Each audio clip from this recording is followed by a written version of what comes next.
Greetings, citizens of the internet! You can call me Nitro Indigo, and welcome back to my extremely riveting Let's Play of Kirby's Dream Land 3. In the last episode, I did the first 3 stages of Iceberg. In this episode, we're going into the 4th stage. Okay, here's what I want to talk about in this episode. Recently, I've realised that, the flagship Kirby games, Mouse Attack and Amazing Mirror or Squeak Squad or Mouse Attack, whatever, and Nightmare and Dreamland, the Adventure Remake, they've always had this like je ne sais quoi, which prevented them from being as great as I thought they could be. And I've recently realised that they just lack personality, because I was watching Ant Dude's review of Amazing Mirror, and he said like it all blended together because there weren't really any memorable set pieces.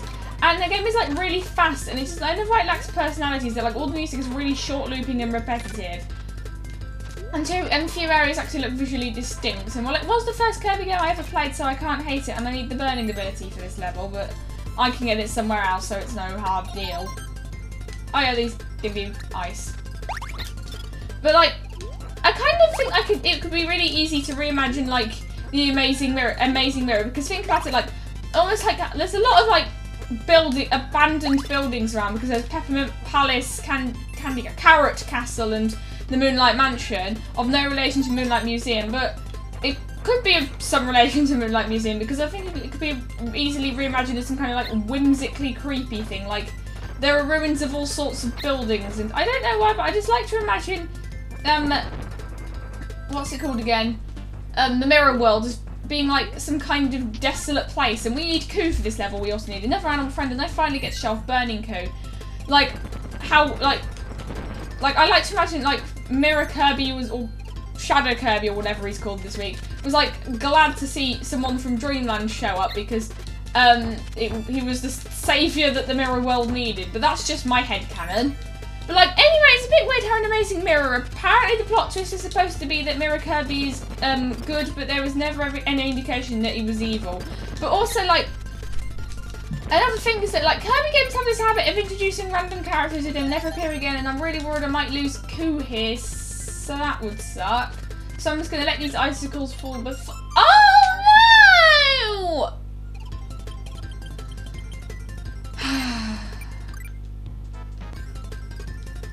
Anyway, as I was saying about Amazing Mirror lacking personality, it feels like everything in that game was supposed to be a plot twist, instead it just feels like, oh, that happened. Like, I don't really remember anything in that game leaving a particular impression on me when I first played it, particularly. I mean, I was really obsessed with Meta Knight when I was like 10, but that's about it. But like, a thing Kirby does is they introduce a lot of like these characters who then never appear again except for endless amounts of cameos. They never do anything substantial with them, the deep and intricate lore of Kirby. But like, and I'd like to see the Mirrorverse versions of characters. If there are any fan fictions with those, please let me know. Like, it's not really ever, I don't think it's ever made clear about what exactly the Mirror World is supposed to be, because it's not like the characters are the opposites or anything. They're just shadow versions, except that the Mirror World doesn't seem like a world of darkness particularly. Although Mirror Maze is like a common thing in video games, because it's also like, off the top of my head, there's one in Knight's Journey of Dreams. It's a Crystal Palace, or the Crystal Castle, the Dream of Glass. That's what it's called. And the Maze of Memories from Klonoa Moonlight Museum. The Maze of Memories from Klonoa to Lunatea's Veil, with music called Moonlight Museum from the game Moonlight Museum. Also, yesterday, which was the 1st of December, today's the 2nd of December, I got to play Klonoa, someone else's copy of Klonoa 2, and he was playing the Maze of Memories. I didn't. I tried to do one of the bosses. I don't really want to say what it is because of spoilers, but it's one of the film games. Da da da da da da da da da. Oh, I think you can get Koo in that room, but like, if you played the game, you'll know what that boss is, and I completely failed at it. Oh, this is just a room where you get the burning ability. And I can't remember what else. Oh yeah, I also did the Mountains of Mirror before giving up because I kept dying. I'm not good at that game. I would like to see a remake of that game though. Like, I only want to see remakes of games which I think need improving upon, but this is an exception, because we need to go through here, by the way. Going down that way will take you to a different route where you can't actually get the collect the thing you need to get the heart star. It's, spoiler alert, it's this Nautilus's shell, and the Nautilus's name is Name Samuri, and in my notes I forgot to cross the T, so I shall do that right now. And for once in a friend room, the normal level music is playing rather than the friend music. And pitch is here, but unfortunately we don't need pitch for this level. Like, anyway, as I was saying, I only really want to see games remade if I think they need, like, drastic improvements, because why remake something good when you can remake something bad? Like, a remake can be a perfect opportunity to improve upon something that didn't work for whatever reason. Like, the game I want to see remade the most is Spyro Enter the Dragonfly, but since they were going to make a remake of Klonoa 2, anyway, I don't know if we need Ku for the next room. I hope we don't. But anyway, if they were going to remake Klonoa 2 they were going to remake Klonoa 2, but then Klonoa for the Wii just completely failed, so that didn't happen. And here is the shell. We can get it with pitch after all. Did I say it right? Name Samuri. Nametsusumuri. And you can tell in these 4th stages if you got went the right way by if you fight a mini boss. But like, also actually when I said that level stage 6 was right, I was kind of long at the end of last episode. I was kind of meant to mean that this level was long as well. In fact, all these levels are long because they're the last 3 levels of the game. And why not? Let's get ice.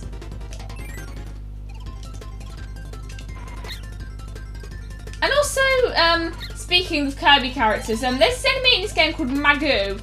I think it's the one that broke the blocks in Cloudy Park 6. The one that like fires laser balls at the blocks and dissolves them from above. And it kind of looks like Magalore from Kirby's Return to Wii Land, or Kirby's Wii Excursion, or whatever. I think it's so funny to call it. And also, I was about to show that Deku died in one hit to ice, but then I got hit.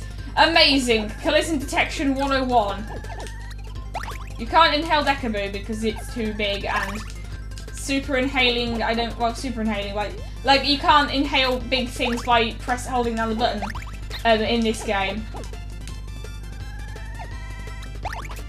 Like, this game, it's certainly not the best Kirby game. I still like it anyway, but like, it does have personality. And also there's not hexagons, there's lots of like angular shapes in this level, but you may have noticed that like I've commented before on there being like square circles and triangles in a lot of the levels, but now we're getting towards the end of the game, there are only circles in the walls now. I'd like you to keep this in mind. Are there supposed to be mountains or clouds? It's hard to tell from the resolution. Naruto and Sasuke, the guy from Naruto. Or I want to say it's Sasuke. Sasuke, I don't know. And here is the snail, not a Nautilus, because there's this Nautilus enemies in this game that looks like that, that's why. A Nautilus, if you're wondering, is a cephalopod with a shell. And I actually got the healthy thing this time, and this healthy thing is called a Peppy Cola. Brand deal with Coca-Cola imminent. Anyway, this next level requires us to take Nago to the end of the stage. The problem is, Nago can't be found in that stage. So, I'm going to have to go to a different stage and get him. See you then. Anyway, here is... Oh my gosh, what was I? Here is Iceberg 5. I really forgot what this level was called for a moment. And this is Parasol Nago. It's actually called Parasol, not Umbrella. I keep getting the name of it wrong. I don't even know what this place is supposed to be. It looks kind of like... set for some kids program, and I don't know why, but they're saying that this was supposed to be some kind of airship, but you can clearly see on the map that it's like it's the foot of a tower, and in that tower are a bunch of mini bosses. Spoiler alert. In fact, I might do the tower if I have time, because this level hasn't been particularly long, and I've already showed Spark Nago, but it makes you invincible, so why not? By the way, I really like how in the French version of Kirby's Adventure Wii, the levels, instead of spelling out crown, they spell out parfait, which means perfect. So it's called that because Mr. Antagonist's plan went perfectly, I guess? And I don't need any of you guys yet. Nago is not only not found in this level, but he's the only animal friend not found in this level. But we do have a bunch of Gordos, of no relation to Gordon Ramsay. I don't know what. Okay, I think I'm funny. And these are glunks. Actually, it wasn't entirely true about these geometric shapes all becoming circles, because now they're becoming weird irregular shapes. And I don't know why there are fans in the background. Like, what is this supposed to be? An acid trip? I mean, Kirby's not that. I like things that are surreal, but not like extremely surreal. Like kind of like Kirby and Klonoa for this reason, but not just any Kirby game. Specifically this one. Like, now to think about it, Amazing Mirror isn't like too fantasy-ish, if that makes any sense. All the environments just look a bit pedestrian, or like too like You're not, like, I like it when video games actually shock horror try to detach themselves from reality, and here's a Mago, I think. Yeah, it is a Mago because magic. No, seriously, it sounds like magic, so it's called a Magoo. Apparently Magolor means dirty wizard in 2 different languages, but I have no idea where TV Tropes got that claim, because they didn't specify what languages.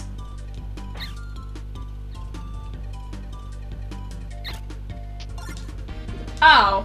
And because I knocked the Magoo down, I can't get any of those things. Sad times.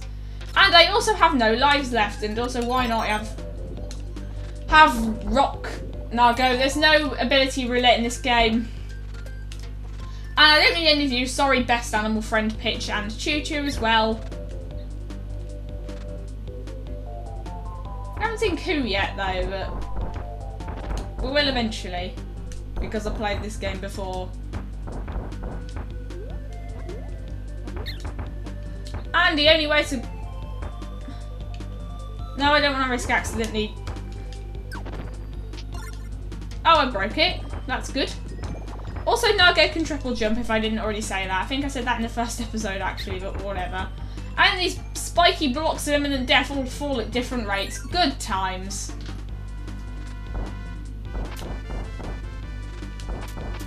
And also, a weird thing about these escort missions is that they're typically for an animal friend that's ill-suited to the level. Like, you have a very vertical level with Rick, who can jump up walls, and it kind of is designed around that, but it's kind of not at the same time. And then, like, in Ripplefield 5, you have to escort Pitch to the end of the level, and it's got loads of currents in it, so you'd think that Kine would be more helpful. And the character at the end of this stage is Nago's girlfriend called Shiro, which is Japanese for white, and I'm really on the skin of my teeth here. I'm going to create a restore point. I don't want to risk it. Yay! Cheating!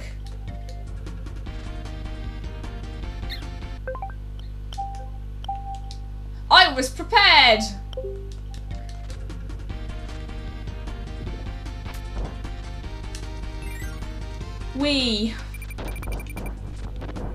And now I've run out of things to talk about. An autobiography by Nitro Indigo.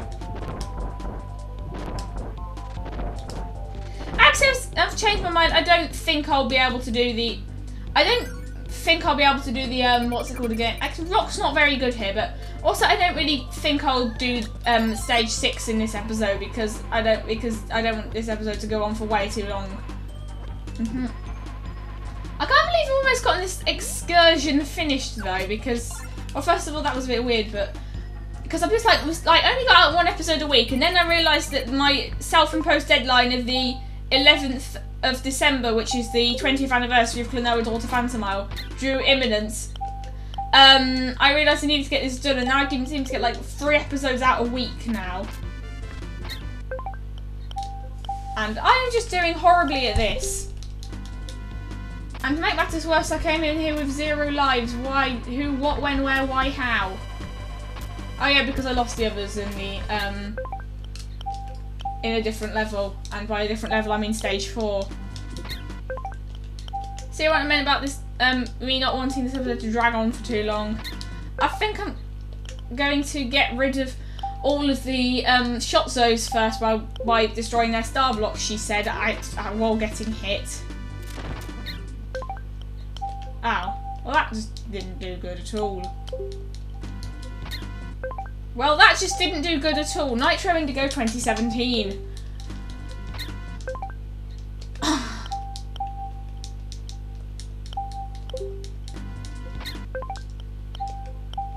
Am I just stuck in a cycle of hurting now?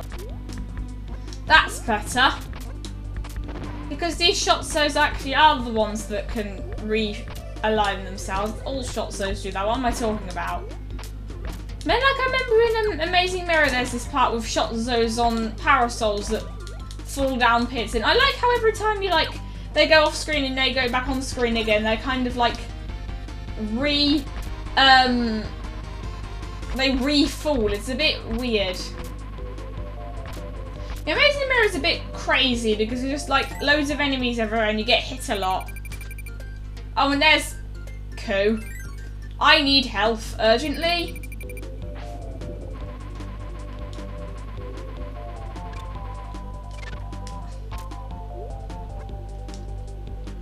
And I don't know how to destroy this, so I'm not going to. And there is no archery ability in this game, unfortunately.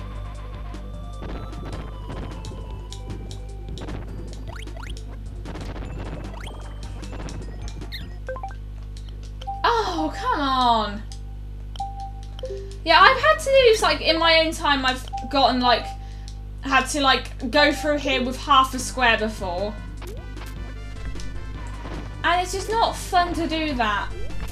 Like, why do I get hit so much in this game? Am I experiencing input lag or something? Because I am playing this on a Wii U, and apparently it has input lag because it has to stream to 2 screens at once, and I keep forgetting to turn the gamepad screen off. So yeah, I won't be doing stage 6 in this episode after all, because all my restore pointing has caused it to drag on for longer than necessary.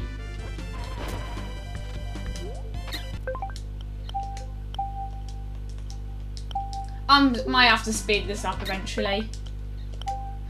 Also, I don't like how you jump when you get off an animal friend. See what I mean? I think the most enthusiastic I've been in one of these, in any episode of any Let's Plays, in the, when I returned to the Black Pyramid in, episode, what was it again? I'm going to do mental calculations. It was episode 7, wasn't it? Yes, it was episode 7. And oh, come on. Because I had a consistent stream of consciousness. I knew what I was talking about, sort of. And I just like really had a lot of energy that day. I'm sorry if this is just not fun to watch. Because I just have nothing to talk about right now. Oh my goodness. Do you think I'd be good at being a person who having like a collab Let's Play? Maybe not with like famous YouTubers, obviously, because I don't have no way of that's happening. And then the propellers just flew away. But like, if I talk to someone, I could at least have someone to talk to and we could have a conversation. Even though I tend to have one-sided conversations, it would be more interesting than me talking to myself, desperately trying to sound interesting.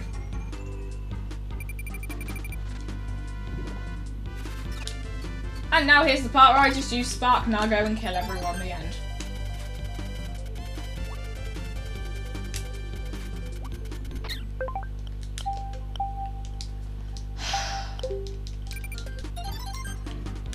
And here's a question I keep wanting to ask people, but I never really get any answers to. What worlds would you, people in general, want to see in Kingdom Hearts 3? I should create another restore point, really, but I'd like to see people's answers in the comments for once. I'd like to talk to actual Kingdom Hearts fans for once. And also you can eat that block of course, I don't know. Okay, we're back now. I'm so sorry that I keep that using restore points makes me look unprofessional. I just don't want to have to do the whole level again. This just kind of saves time. In theory. Oh, that was easy. Oh.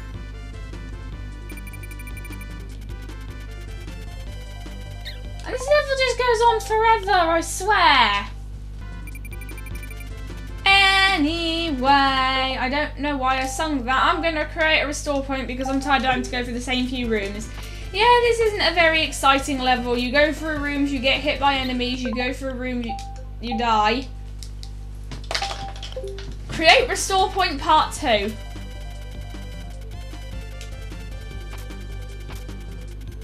I probably won't be using restore points for the rest of the series. I want to play this fair and square.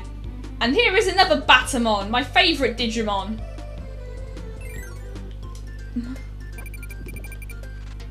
And here's I must say the final friend room, I'm not sure. I don't know why the colours in this level kind of remind me of jelly beans, and I'm really worried I might get hit here and die, so that's not good, and that's not good, that's unfortunate, that's the opposite of good. And also Nago can bounce on enemies because he's Mario, except not really. Cat Mario confirmed.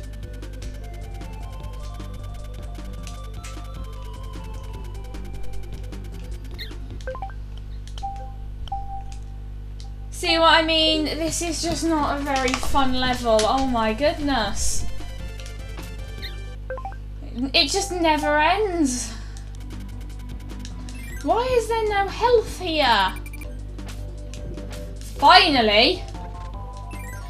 And because I'm so bored of this level, I literally don't know what to talk about anymore. So I'm just going to restore point here because I'm not risking it again.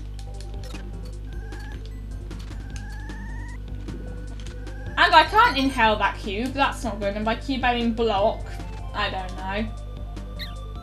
I actually did this well this time, she said.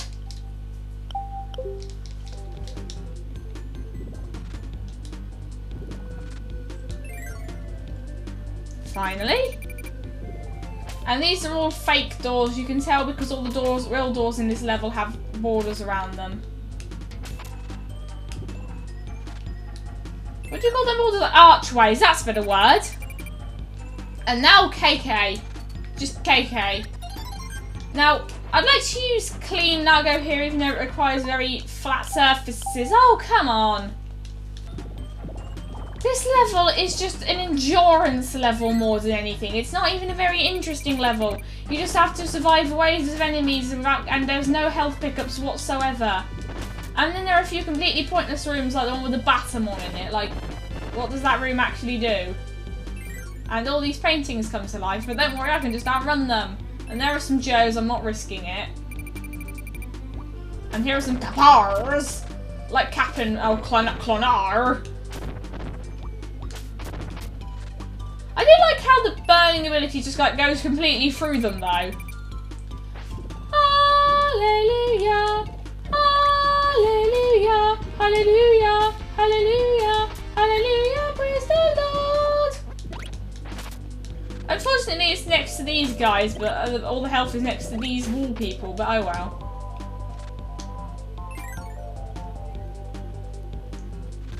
And here are some Mumbies.